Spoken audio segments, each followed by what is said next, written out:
Então é o seguinte, o Grêmio, próximo de comprar Pavon, 4 milhões de dólares.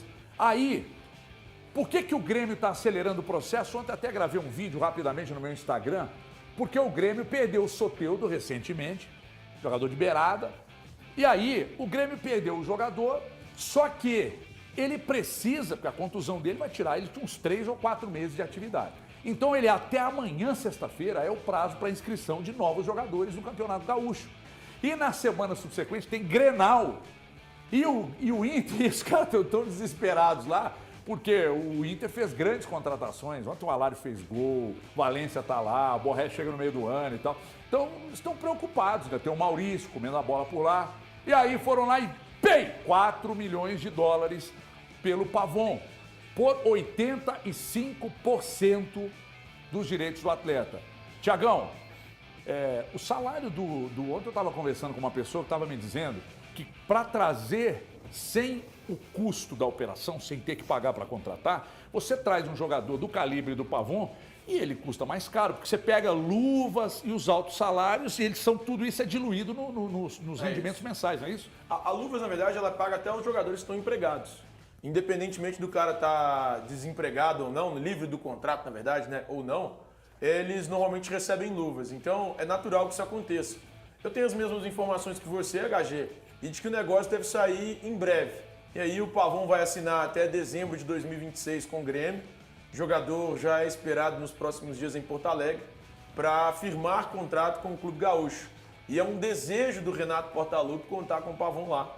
Ele acha que é um nome bem importante, bem interessante para a equipe dele nessa temporada. Ô, Thiago, você tem os valores salariais do Cara, Pavon? ontem eu consegui. A informação que eu tive é que ele tem Mostra pra gente. Que ele tem o quarto maior salário do Atlético, da folha de pagamento do Atlético. Então, isso é um valor bem alto, né? É um valor bem alto que o Atlético Ai. Desequilibrou ele. Não, Eu posso tentar apurar aqui os valores. Só para acabar, é porque ele veio sem custos, né, pro Atlético, né? No primeiro momento ele vem sem custos, o Atlético pagando salário, foi todo aquele imbróglio lá que envolveu Atlético e Boca. Então o Pavon ele chega sem custos ao Atlético e está saindo por esse valor, um valor interessantíssimo pro Atlético, 4 milhões de dólares. Quem me ajuda na matemática? Daria 20 milhões de reais. 20 milhões, então 20 milhões de reais. Dá seria 19,85. Seria esse valor. E pensando que o contrato... Thiago, eu fico te apontando, é porque você tem isso na cabeça. O contrato do Pavon era até... Dezembro de 25. Dezembro de 25. Então seria mais... Um ano e meio, 2 anos. Um ano e meio, 36 meses. 36 meses. Os valores aproximados que o Atlético investiria no Pavon seria de 16 milhões. Isso, é 16 exatamente milhões. essa conta. Então, ou seja, o investimento que o Atlético teria só de salário ao Pavon até o fim do contrato era de 16 milhões. Ele, nesse momento agora, ele vai deixar de pagar todo esse salário e receber 20 milhões. Então, só para o torcedor entender, o Pavon ele teve a sua importância, teve a sua relevância dentro do time, mas ele era um reserva que entrava em algumas oportunidades, achava até que, às vezes, em algumas situações, mal utilizado, mas na temporada passada participou ao todo, ele no Atlético, 1 ano e meio de Atlético, teve 16 participações em gols com a camisa do Atlético, sendo que 12 assistências. Então, os números dele só na temporada passada foram 11 assistências. Então, ele tentou retribuir da forma melhor ao Atlético. Eu vendo essa negociação, eu aprovo a forma que está sendo, do jeito que está saindo e o lucro que o Atlético terá aí com essa negociação. A conta que eu tenho é exatamente a que você tem e eu duvido que tenham vindo da mesma fonte. É isso aí. O custo de mais um ano e meio de contrato seria exatamente... 16 milhões. 16 milhões, é isso aí. A gente tem que pensar também que tem encargos, que tem 13º salário, luvas, então imagem. Tem tudo isso. Então, não, gente, aqui luvas já estão inclusas nesse valor? No desenrolar, eu vejo como um bom negócio. E outra coisa que eu levantei também, tem jogador no Atlético que com luvas ganha muito alto. Muito alto. Mas muito.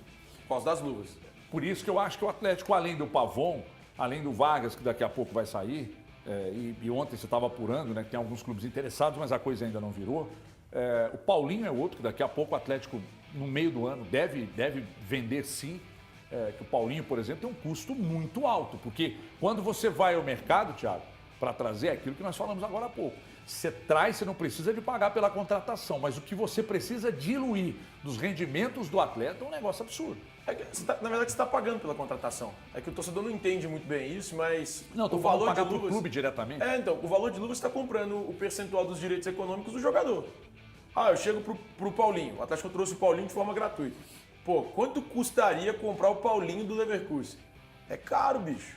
É um jogador acima da média. Então, as luvas do Paulinho vão lá em cima, com o Atlético contratando o Paulinho e pagando o percentual, os direitos econômicos do atleta. Então, assim, é algo muito natural. As luvas vão aumentando esse rendimento mensal do atleta, até porque o clube precisa adquirir o percentual dos direitos econômicos, seja ele o 100%, seja 50%, enfim, o que definiu o percentual de cada atleta. Mas é isso, esses são os casos mais recentes no Atlético, de jogadores que custaram caro, porque o clube teve que pagar, olha melhor, que custam caro mensalmente, porque o clube teve que pagar luvas altas. O caso do Paulinho, o caso do Pavon. 2 jogadores que chegaram depois de fazer sucesso fora daqui e que foram contratados dessa forma. Eu só acho que o negócio do Pavon fica boa a análise pró-Atlético com relação aos valores, porque o Pavon, na minha concepção, no meu conceito, não aconteceu da maneira que quando o contrataram era esperado. Ele foi contratado justamente sendo vendido como um jogador que disputou a Copa do Mundo e disputou. Isso aí está no histórico dele, está no currículo, que teve muito sucesso durante um tempo no Boca Juniors e que via no Atlético uma possibilidade de um clube que tem constantemente, nos últimos 5, 6, 7, 8 anos, disputado a Copa Libertadores, possibilidades grandes. Agora, os números dele nessa temporada, o Elton trouxe. Não são números ruins, mas a passagem como um todo, realmente, caso se encerre, no meu entendimento, não aconteceu. E aí, não é apenas, eu não acho que é uma posição errada do Rodrigo Caetano, na pessoa de diretor de futebol. Citei exemplo ainda, inclusive ontem, falando num outro viés, de Wesley e Gilberto, que eu não entendia que teriam sido apostas ruins, investimentos ruins, mas não acontece. O futebol é cheio disso. O Pavon, para mim, não aconteceu no Atlético da maneira que se esperava que ele acontecesse e acaba se tornando, sim, interessante por isso. Eu vou só dar um pequeno exemplo. O Paulinho, ele se tornou tudo que se tornou. Se ele tivesse entregue, talvez, os mesmos números que o Pavon, não teriam sido números ruins para uma primeira temporada dele de adaptação. Mas o problema é que o Paulinho entregou, talvez, muito mais do que aquilo que é a expectativa em cima dele. Então, fica-se um bom negócio, na minha opinião. O Pavon não aconteceu nem 60% daquilo que era esperado quando ele chegou aqui no Atlético. E ontem, Toscano, o Bruno Garcês estava aqui, analisa muito o mercado sul-americano e tal, e o Bruno disse o seguinte, falou, olha, o Pavon é um jogador tradicionalmente de altos e baixos, ele oscila muito. E aí, ele oscilou no Atlético entre bons e maus momentos, mas os números dele, o Elton falou ali, são números bons no ano passado. São bons números, mas é o que disse o valor. Longe do que se esperava. Ficou aquém de qualquer expectativa depositada nele. Então, eu vou além. Para mim é um baita negócio para o Atlético. Sim, e me parece também, aí o Thiago pode até confirmar isso ou não. Não me parece, aliás, não me parece que ele, Pavon, goze de um prestígio tão grande com o Luiz Felipe Scolari, a ponto dele, Scolari, tê-lo como uma das peças-chave no esquema do Filipão.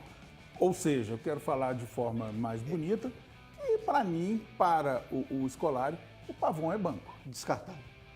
Então, se vier um bom negócio, abre mão. Baita negócio. Falar em baita negócio, Divinópolis em peso, você sabe disso. Claro, melhor. sempre. Doutor Luiz Barreto, Luizão tá lá na escuta, e aqui o nosso Adriano Kessler, aqui do lado, aqui também tá na audiência, e o Luiz Antônio, meu compadre, lá em Paulo Afonso, ele é de Divinópolis, mas está em Paulo Afonso. Rapaz.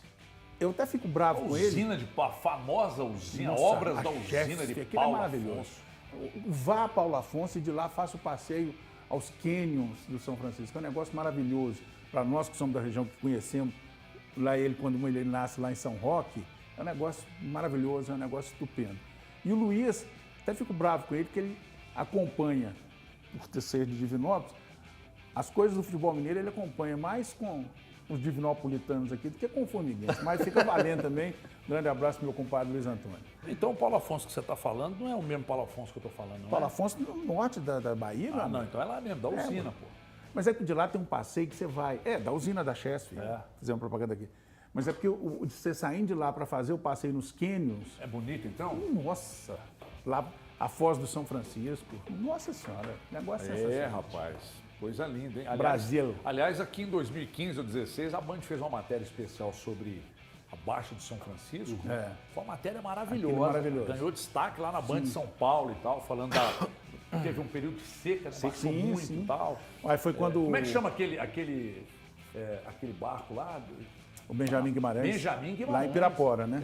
Não, pois é, mas falando Ele do chegou- Rio, que ele baixou demais e tal. E falamos, inclusive, entrevistamos o timoneiro, então é um negócio maravilhoso. Ficou-se até a dúvida se o olho d'água aqui em São Roque estava minando água praticamente. Né? Olha, viva Minas Gerais, viva minha Divinópolis, viva Paulo Afonso na Bahia e viva você que está aí do outro lado, E que vai continuar Formiga comigo. também, né? E Formiga também, mas eu tenho um recado importante.